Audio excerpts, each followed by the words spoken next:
Assalamualaikum warahmatullahi wabarakatuh. Sahabat sekalian yang berbahagia, apakah kebenaran dengan hukum adalah dua hal yang bertentangan?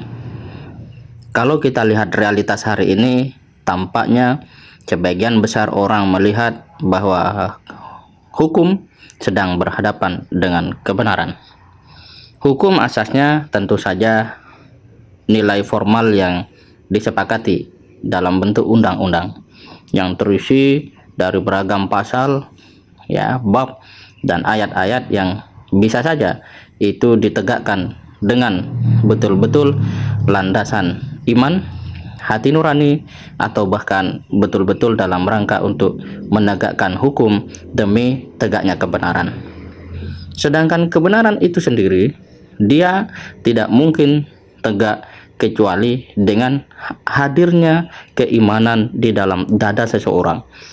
Iman ini berarti berbicara tentang bahwa dirinya takut ketika kewenangan, kekuasaan, kemampuan, kekuatan, pengaruh yang ada pada dirinya itu kemudian menjadi sebuah sebab yang menjadikan dirinya justru tidak bisa menjadi sosok yang amanah. Berarti dia lebih mengedepankan hal-hal yang justru menjadikan dirinya melawan arus dari kebenaran itu sendiri. Maka orang-orang yang punya komitmen terhadap kebenaran, dia tidak semata-mata melihat kekuasaannya sebagai sesuatu yang betul-betul harus diutamakan dari kebenaran itu sendiri. Inilah yang menjadikan Rasulullah Muhammad SAW senantiasa komitmen dengan nilai-nilai iman itu sendiri. Dalam satu kasus, Rasulullah menegaskan bahwa jika putrinya Fatimah itu terbukti, seandainya terbukti mencuri, maka Rasulullah sendiri sebagai pemimpin tertinggi yang akan bertindak dan memotong tangannya. Pemimpin yang hebat, pemimpin yang benar, pemimpin yang punya iman dan hati nurani, dia akan terdepan di dalam melakukan penegakan kebenaran. Dia akan mengerti mana prioritas yang dapat dilakukan sepenuhnya untuk memberikan rasa aman, rasa keadilan, dan tentu saja kemaslahatan.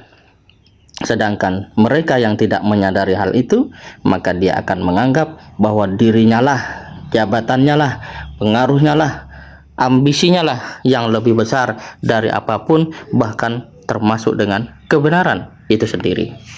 Oleh karena itu, sahabat kalian yang berbahagia, ketika kebenaran diabaikan, iman ditinggalkan, maslahat dinomor sekiankan, maka ini adalah sebuah babak baru bagi seseorang untuk kemudian dia ke depan menuai ketidakbahagiaan.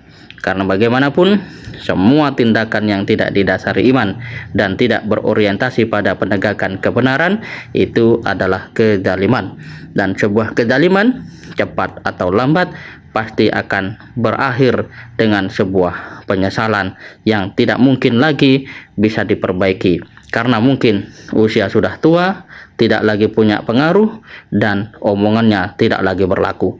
Lebih-lebih kalau kemudian hal itu dibawa sampai meninggal dunia, maka selesailah sudah.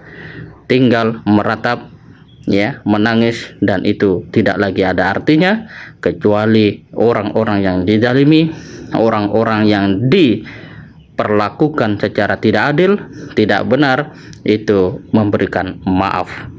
Pada akhirnya kita harus melihat ke dalam, sebenarnya apakah kita melakukan apapun dalam dunia ini betul-betul karena iman, demi tegaknya kebenaran, menegakkan hukum demi kuatnya iman dan kokohnya kebenaran, atau justru di sana sebenarnya kita sedang melihat diri sendiri lebih besar dari kebenaran, semoga menjadi inspirasi untuk terus kita merenungkan keadaan ini dan menjadikan kita lebih baik dalam kehidupan mendatang. Semoga bermanfaat. Assalamualaikum warahmatullahi wabarakatuh.